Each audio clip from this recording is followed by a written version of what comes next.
Good morning YouTube! Bienvenue sur Emotion, c'est Jim. Alors comme tous les youtubeurs, aujourd'hui je vais parler d'Astérix, mais pas comme tous les youtubeurs parce que je ne vais pas parler d'Astérix et l'Empire du Milieu, parce que je vaux mieux que les autres. Alors oui, je ferai une vidéo sur Astérix et l'Empire du Milieu aujourd'hui, demain, dans la semaine. Voilà, c'est un film qui a coûté 60 millions d'euros, réalisé par Guillaume Canet. Je reviendrai dessus, sur cette fameuse vidéo. Voilà, c'est vrai qu'évidemment la bande-annonce ne vend pas du rêve et la promo non plus. Mais bon, moi ce qui m'intéresse c'est d'être positif et surtout de parler d'Astérix de manière positive. C'est pour ça que nous allons faire un top 5 des meilleures adaptations d'Astérix au cinéma. Jingle tout pourri. Astérix au cinéma, c'est à ce jour 15 films, dont 8 films animés en animation traditionnelle, 2 en images de synthèse ou VFX, et 5 en prise de vue réelle ou IRL. Astérix, c'est près de 55 millions d'entrées en France, sans compter l'Empire du Milieu, plus de 550 millions de dollars de recettes à travers le monde, et plus de 30 millions d'entrées en Allemagne. Astérix, c'est la valeur sûre du cinéma français, du moins ça l'était encore il y a 20 ans, cumulant près de 338 millions d'euros de budget entre Astérix et les Indiens en 1994 et l'Empire du Milieu en 2023. Plus cher qu'Infinity Wars, mais en 9 films. Alors voici les 5 meilleures adaptations d'Astérix au cinéma à voir ou à revoir. Le domaine des dieux. Sorti en 2014 pour un budget compris entre 30 et 37 millions d'euros, Astérix et le domaine des dieux est le premier film de la saga à être entièrement réalisé en 3D. Sous la direction d'Alexandre Astier, le créateur de la série Kaamelott, et de Louis Clichy, ancien animateur de chez Pixar, ayant œuvré sur Wall-E et Là-haut, le domaine des dieux vivra un beau succès en salle avec près de 3 millions d'entrées en France et réalisera près de 35 millions d'euros de recettes à travers le monde. Adapté de la BD Le domaine des dieux, on retrouvera la patte d'Astier, quelques références geeks et des voix bien connues comme Alain Chabat, Laurent Deutsch, Elie Moon, Florence Foresti et évidemment une partie du cast de Kaamelott. Bien que le design soit quelque peu sommaire pour une production de 2014, enfin les cheveux d'Astérix qui ressemblent à un postiche Lego c'est quand même pas ouf, l'animation est très soignée et l'humour fonctionne à merveille. On sent la nécessité chez Astier d'être proche des codes de production de Pixar et de la BD d'origine. Et si la BD d'origine est plutôt bien adaptée, on reprochera la tentative au forceps de créer une relation d'amitié entre Obélix et le petit Apple Juice, qui contrairement au prod Pixar justement, manquera d'un certain nombre d'éléments permettant de créer l'émotion et une construction cohérente dans leur relation. L'histoire? Eh bien Jules César, lassé d'être moqué par son entourage parce qu'il tente jour après jour d'envahir en vain le petit village gaulois, décide de créer un complexe moderne de résidence en Armorique. Il espère ainsi assimiler Astérix et consorts à la culture romaine et se débarrasser enfin de ces derniers résistants. Sans avoir les qualités qui lui permettraient de faire partie des 50 meilleurs films d'animation de tous les temps, il pourrait sans exagération faire partie du top 20 de l'animation française. Alors, qu'est-ce qu'il raconte le gros lardon? Eh bien on prend les mêmes et on recommence. Sorti en 2018 pour un budget de près de 34 millions d'euros, Astérix et le secret de la potion magique est le deuxième film d'Astérix qui ne reprend pas l'histoire d'une BD originale après les 12 travaux d'Astérix, sortis en 1976. À la baguette, de nouveau Alexandre Astier et Louis Clichy qui remplit suite au succès du domaine des dieux. Le film bénéficiera d'un meilleur accueil en salle que son prédécesseur, avec 3,7 millions d'entrées en France et près de 47 millions d'euros de recettes à travers le monde. Le casting est similaire au domaine des dieux, mais sera le premier Astérix animé dont le doublage du petit Gaulois ne sera pas assuré par la légende Roger Carrel, qui avait pris sa retraite à l'époque et qui décédera malheureusement 2 ans plus tard. A noter l'arrivée d'Alex Lutz qui doublera le druide Téléphérix. Cette fois le design est bien meilleur. Regardez les cheveux d'Astérix se piquer, c'est tellement beau. L'humour d'Astier y est bien plus présent et on sent une véritable envie de créer une aventure digne des grands films d'animation américains sans renier l'univers bien gaulois d'Astérix. Je considère ce film bien mieux calibré au code du cinéma mainstream et c'est dans l'ensemble réussi. En revanche, Astier galère toujours autant à créer une relation attachante enfant-adulte, cette fois entre Panoramix et Pectine.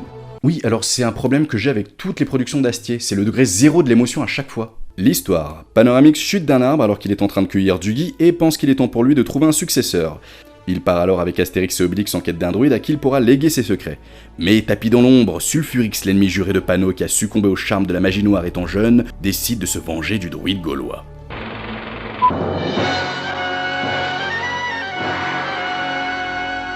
Là, on entre dans le high level. Alors pour les plus jeunes, ça pourrait vous sembler un peu chelou de mettre en avant une adaptation de 1968, et oui, l'animation a pris un sérieux coup de vieux.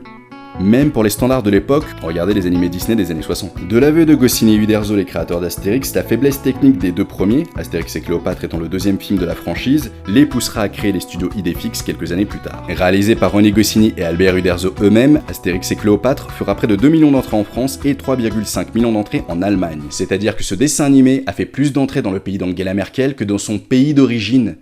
Les Allemands sont fans d'Astérix, je sais pas pourquoi. C'est évidemment un film de mon enfance, d'où peut-être mon manque d'objectivité. Je ne suis pas né en 68, mais ce long métrage a été maintes fois rediffusé, et ce à chaque vacances scolaires. L'adaptation est très fidèle, et le film se permet l'ajout de délire comme la chanson...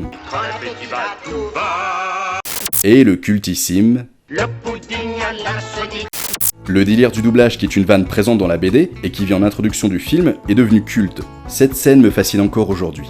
Pour les rares personnes qui ne connaîtraient pas l'histoire, Cléopâtre et Jules César font un pari qui pousse Numérobis, l'architecte le moins mauvais d'Égypte, à construire un palais en 3 mois. S'il réussit, il sera couvert d'or, s'il échoue, il sera jeté au crocodile. Pour mener à bien son projet, il va demander l'aide d'Astérix, Obélix et Panoramix. Petit bonus qui n'existe que dans le dessin animé, le personnage du lion de Cléopâtre. C'est un animal super drôle. Super stupide. Eh ben oui, le top ne pouvait pas passer à côté du chef-d'œuvre d'Alain Chabat. Sorti en 2002, Astérix et Obélix deviendra le 4e plus gros succès français sur le territoire, avec 14,5 millions d'entrées en France, 1,6 million d'entrées en Allemagne, encore 1,5 million d'entrées en Espagne, et totalisera plus de 110 millions de dollars de recettes à travers le monde.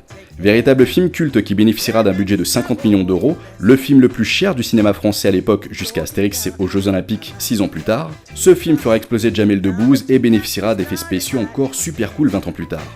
Les Robin des Bois, Dieudonné avant le drame, Gérard Darmon, Depardieu, Christian Clavier, Monica Bellucci, Noémie Lenoir, et en guise de cerise sur le gâteau, une chanson de...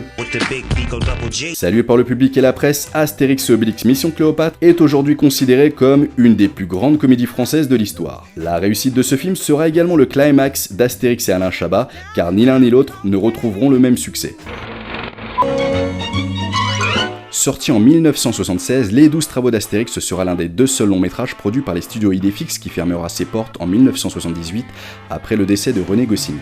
Il s'agit du 3e long métrage mettant en scène le petit Goulet moustachu et le premier qui n'adapte aucune BD originale. Le film fera un beau succès en salle avec 2,2 millions d'entrées et 7,1 millions d'entrées en Allemagne. C'est quoi ce délire des Allemands fans des petits moustachus ?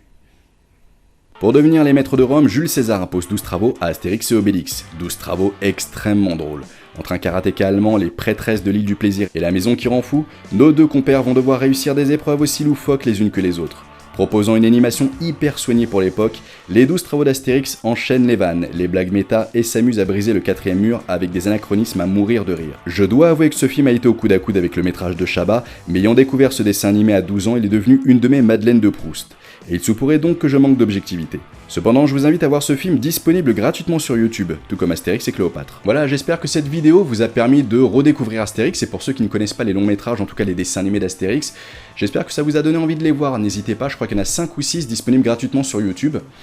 Moi, 6 c'est ça.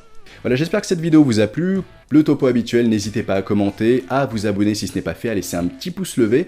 Moi, ça me permettra d'être mieux référencé sur YouTube. Et surtout, n'hésitez pas à cliquer sur la cloche pour pouvoir être prévenu des prochaines vidéos, parce qu'il y en aura d'autres, notamment sur Astérix. Voilà, bah écoutez, on se retrouve très prochainement. À bientôt, c'était Jim. Ciao!